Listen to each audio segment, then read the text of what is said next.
지난 시간에 우리가 말씀을 통해서 살펴봤던 것처럼 모세와 아론이 바로 왕을 찾아갔지요. 그리고 하나님의 뜻을 전했습니다. 그런데 바로 왕이 완악한 마음 그대로 하나님의 뜻을 강력하게 단호하게 거절하지요. 그리고 한 걸음 더 나아가서 이스라엘 백성들을 더 잔인하게 핍박하기 시작하게 됩니다. 지금까지는 노예로 살면서 애굽에서 제공하는 짚을 가지고 벽돌을 지었습니다. 충분히 하루의 분량을 채우는데 시간적으로 여유가 있었습니다. 그런데 이번에는 짚을 주지 않는 것으로 결정을 내렸습니다. 짚을 주지 않습니다. 너희들이 짚을 구해서 벽돌을 구워라. 이런 식의 명령이 내려지게 되었지요. 매일의 분량은 그대로입니다. 매일의 분량은 그대로인데 짚을 구해야 되니 시간이 촉박하지요. 그러니 분량을 채울 수가 없게 되었습니다. 그러자 애굽의 감독들이 이스라엘의 기록원들을 핍박하고 매질을 하는 내용을 우리가 살펴봤죠. 한 번 더 읽어볼까요? 14절 말씀 읽습니다. 시작. 바로의 감독들이 자기를 세운 바 이스라엘의 자손의 기록원들을 때리며 이르되 너희가 어찌하여 어제와 오늘에 만드는 백돌의 수혜를 전과 같이 채우지 아니하였느냐 하니라. 수량을 맞추지 못했습니다. 분량을 채우지 못했습니다. 그러니까 애굽의 감독들이 이스라엘의 기록원들을 핍박하고 매질을 했다는 사실이 나오지요. 얼마나 수치스럽겠습니까? 얼마나 모욕적으로 느꼈겠습니까? 그러자 이스라엘의 기록원들이, 다시 말씀드린 이스라엘 백성들을 관리하는 이스라엘의 관리들이 바로 왕을 찾아가서 하소연을 하게 되지요. 15절 16절 말씀 같이 한번 읽어볼까요? 읽습니다. 시작. 이스라엘 자손의 기록원들이 가서 바로에게 호소하여 이르되 왕은 어찌하여 당신의 종들에게 이같이 하시나이까? 당신의 종들에게 짚을 주지 아니하고 그들이 우리에게 백돌을 만들라 하나이다. 당신의 종들이 매를 말싸우니 이는 당신의 백성의 죄니이다. 이 말씀에 반복해서 나오는 표현이 있지요. 당신의 종들이라는 표현입니다. 15절 말씀에도 당신의 종들이라는 표현이 나오고 16절 말씀에도 당신의 종들이라는 표현이 세 번에 걸쳐서 나오게 되지요. 자, 이런 내용입니다. 바로왕을 찾아갔습니다. 맞습니다. 여기 있는 저희들은 당신의 종들입니다. 당신 바로 왕의 종들입니다. 우리는 다 애굽의 종들입니다. 애굽의 백성들입니다. 우리는 이스라엘 백성이 아닙니다. 우리는 모세가 당신에게 말했던 것과 같이 여호와의 하나님의 백성이 아닙니다. 우리는 바로 당신의 종이요, 우리는 바로 당신의 노예요, 우리는 바로 당신의 백성들입니다. 지금 이렇게 얘기하고 있는 겁니다. 다시 말씀드립니다. 우리 죽고 사는 문제는 당신 손에 달려 있습니다. 이런 얘기를 하고 있다는 거이지요. 14장 5장 1절 한번 보시겠습니까? 출애굽기 5장 1절 읽습니다. 시작.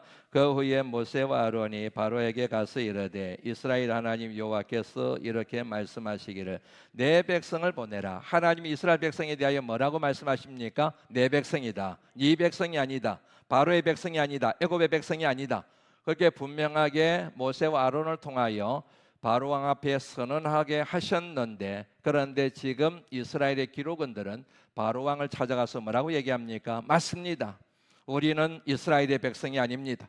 우리는 여호와 하나님의 백성이 아닙니다. 바로 당신의 백성입니다. 당신이 지배하고 있는, 통치하고 있는 애굽의 백성입니다. 우리가 바로 당신의 노예입니다. 종입니다. 당신의 손에 우리의 죽고 사는 문제가 결정됨을 우리가 인정합니다. 이런 의미가 오늘 15절 16절 말씀에 나오는 당신의 종들이라는 표현 속에 담겨져 있는 의미이지요. 굉장히 중요한 의미입니다. 다시 말씀드리면 이스라엘의 기록원들이 자신들의 신앙적 정체성을 포기하는 것을 의미합니다.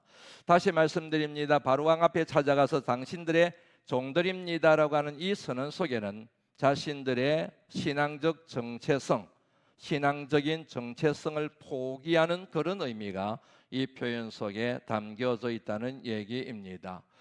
그럼에도 불구하고 바로 왕이 그들의 말에 귀를 기울이지 않습니다. 그들의 요구사항을 들어주지 않습니다. 그러자 이스라엘의 기록원들, 다시 말씀해 이스라엘의 관리들이 실망하여 좌절하고 절망하여서 바로 왕 앞에서 물러나오게 되지요. 19절 말씀 읽습니다. 시작. 기록하는 일을 맡은 이스라엘 자손들이 너희가 매일 만드는 벽돌을 조금도 감하지 못하리라 함을 듣고 화가 몸에 미친 줄 알고 20절 그들이 바로를 떠나 이렇게 됩니다. 그래서 결국에는 바로를 떠나서 나왔습니다. 궁정을 떠났습니다. 길을 걸어가는데 길가에 누가 서 있는 것을 보았다고 20절 말씀이 기록하고 있습니까? 모세와 아론이 길가에 서 있는 것을 보게 되지요. 그것을 본 이 이스라엘의 기록원들이 모세와 아론에게 막 말을 퍼붓습니다. 쉽게 말씀드리면 조곤조곤 말한 것이 아니고 그들에 대한 분노에 사로잡혀서 막 퍼붓듯이 막 몰아세우듯이 말하는 내용이 21절 말씀에 나오지요. 한번 읽어볼까요? 읽습니다. 시작.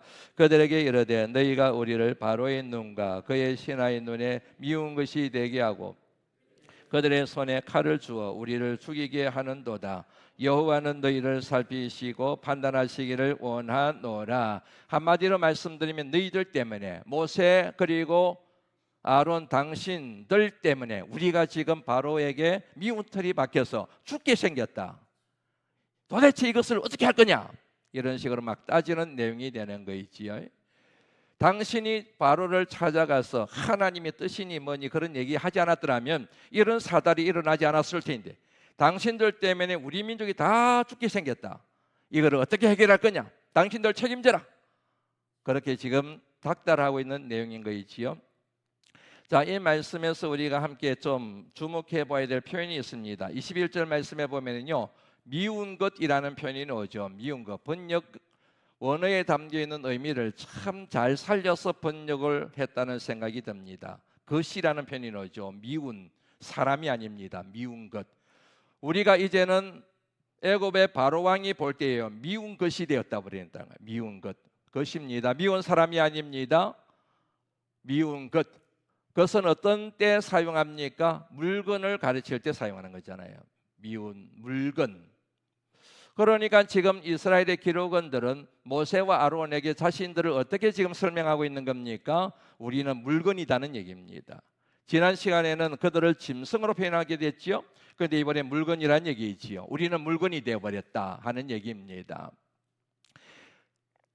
사람으로서 가져야 될 인격을 갖지 못한 존재, 인간으로서 가지고 있어야 될 존엄성 자체를 인정하지 않는 이스라엘 기록원들의 태도를 여기서 엿볼 수가 있는 것이지요.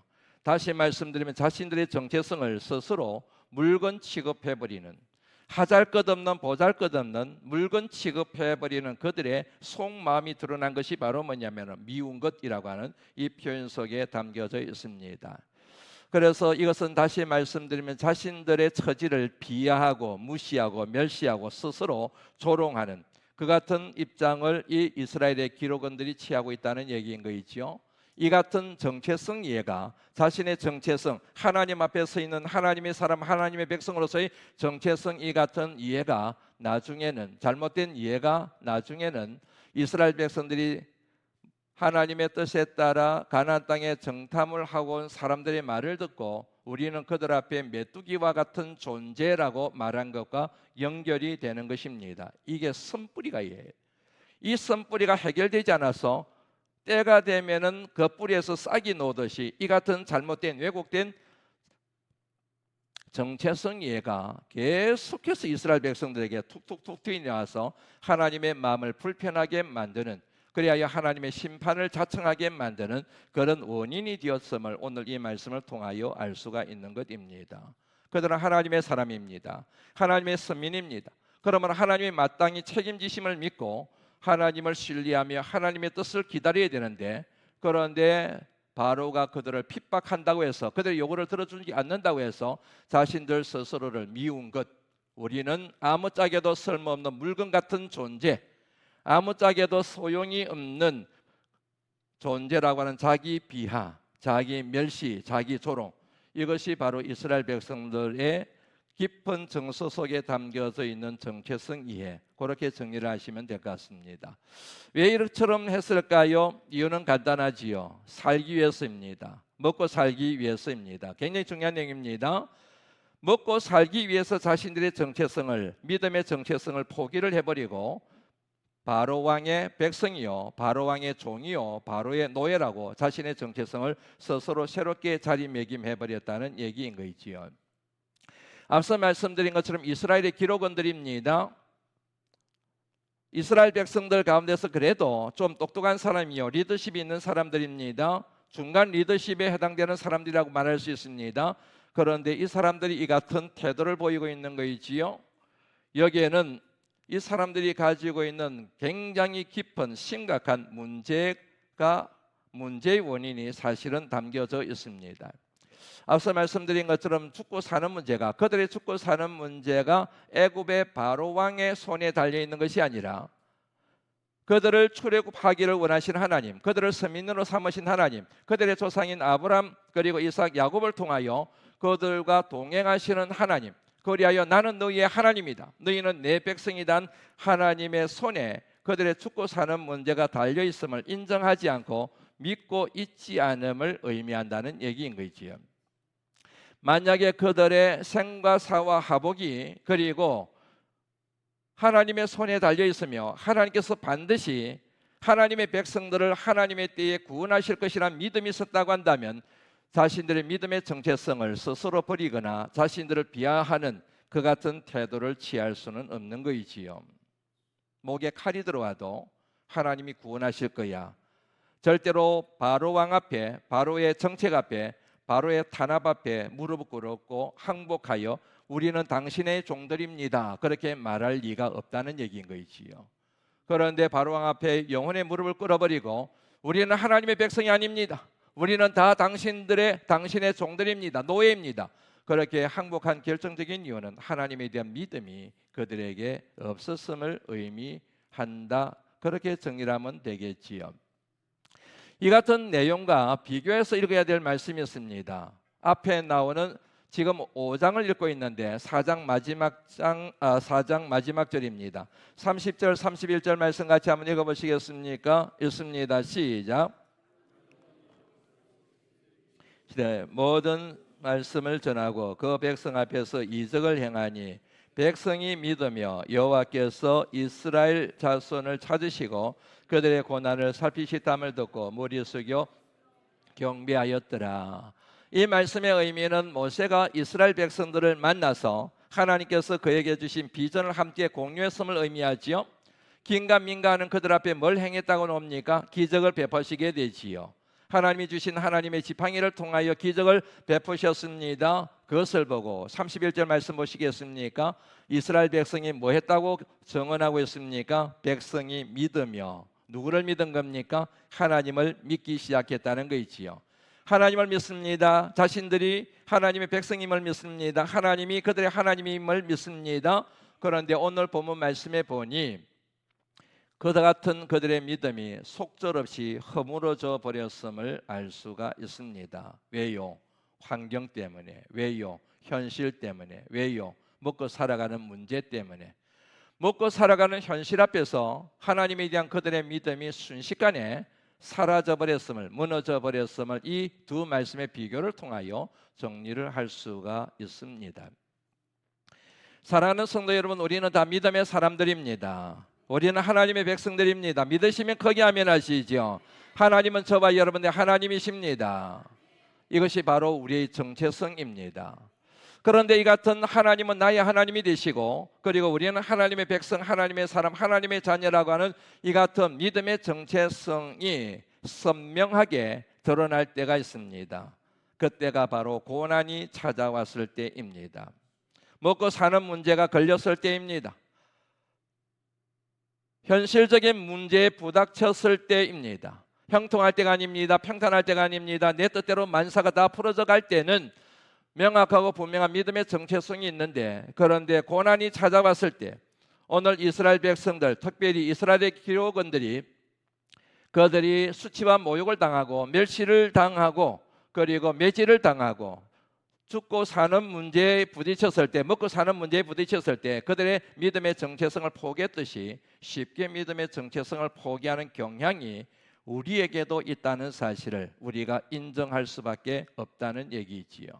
그런 면에서 우리 믿음의 정체성, 나는 하나님의 자녀야, 나는 하나님의 사람이야, 나는 하나님의 백성이야, 하나님이 나와 함께 하시어 하나님이 내게 필요한 모든 것들을 공급하고 계시며 지금 내가 당장에 어려운 일을 당하고 있지만 결국 하나님께서는 그 이 모든 문제를 다 해결해 주실 거야 라고 하는 이 같은 믿음의 정체성이 선명하게 드러나는 때가 바로 고난의 자리에 있을 때라고 하는 것입니다. 고난의 자리에 있습니다. 믿음이 단단한 사람은 그런 상황 가운데서도 절대로 좌절하지 않습니다. 절망하지 않습니다. 사방으로 우겨삼을 당하는 그 같은 환경 가운데서도 하나님이 살아계심을 믿고 그 하나님이 지금도 여전히 나와 동행하심을 믿고 하나님의 때에 나를 이 구렁텅이에서 구원해 주실 것이란 믿음이 있기 때문에 그 같은 상황에서 믿음의 정체성을 절대로 포기하지 않습니다. 오히려 그럴수록 더 단단한 믿음의 정체성을 가지고 하나님의 영광이 되고자 믿음의 자존감을 가지고 믿음의 여정을 걸어가고자 몸부림치게 되어 있다는 얘기입니다. 사랑하는 성도 여러분, 우리 모두는 다 하나님의 사람들입니다. 하나님의 자녀들입니다. 하나님의 백성들입니다. 우리의 공로로 된 것이 아닙니다. 하나님의 은혜로 되어진 것입니다. 그러므로 하나님이 저와 여러분들과 함께 하십니다. 지금 당장에 힘들고 고통스럽고 사방으로 우겨삼을 당하고 있지만 하나님의 때에 하나님의 뜻을 이루는 시점에 하나님께서 저와 여러분들을 구원해 주실 줄로 믿습니다. 이 같은 믿음을 가지고 오늘도 승리하시고 내일도 승리하시는 하나님의 신실한 종들이 다 되시기를 말씀이 육신이 되어 우리 가운데 가시는 주님의 이름으로 축원합니다. 하나님 감사합니다. 날씨가 많이 덥습니다. 불순합니다. 비가 왔다가 습하다가 해가 났다가 정신을 못 차릴 정도입니다. 몸이 적응하느라 어렵습니다. 그럼에도 불구하고 하나님의 은혜, 하나님의 말씀을 삼하는 심령을 저희 가운데 허락하여 주시사 만사를 제쳐놓고 주님의 거룩한 존전에 나와 하나님의 말씀을 듣고 기도하게 하심을 진심으로 감사를 드립니다. 말씀 주심을 감사합니다. 맞습니다. 하나님, 우리는 하나님의 자녀들입니다. 하나님의 택한 백성들입니다. 천지우전 만물을 창조하신 생명의 근원이 되시는 하나님이 인도하시는 하나님의 권속인 줄로 믿습니다. 지금 당장에는 힘이 들어도 어려워도 고통스러워도 난관 가운데 있을지라도 결국 하나님의 때가 되면 하나님께서 우리를 반드시 구원하여 주실 줄로 믿습니다. 하나님, 그 같은 믿음의 정체성을 명확하게 하여 하나님을 영화롭게 하는 우리 모두가 다 되게 주님이여 인도하여 주시옵소서. 빌고 원함나니 믿음이 회복되기를 원합니다. 은혜가 회복되기를 원합니다. 기도가 회복되기를 원합니다. 하나님, 그와 더불어 우리의 믿음으로 인하여 기도로 말미암아 건강이 회복될 줄로 믿습니다. 물질이 회복될 줄로 믿습니다. 하나님, 오늘 이 시간 기도를 통하여 회복의 은혜를 경험하는 복된 역사를 우리 가운데 허락하여 주옵소서. 하나님, 기도하기를 원합니다. 입술을 문을 열어 하나님 앞에 간구하기를 원합니다. 성령의 불을 저희들 가운데 허락하여 주옵소서. 하나님, 발등에 불이 떨어졌을 때 불에 뜨거워서 불이야 그러며 부러지듯이 하나님 앞에 부러질 수 있는 그 같은 영성을 이 시간 우리 모두에게 허락하여 주옵소서. 예수님 거룩하신 이름으로 간절히 축복하며 기도드리옵나이다. 아멘.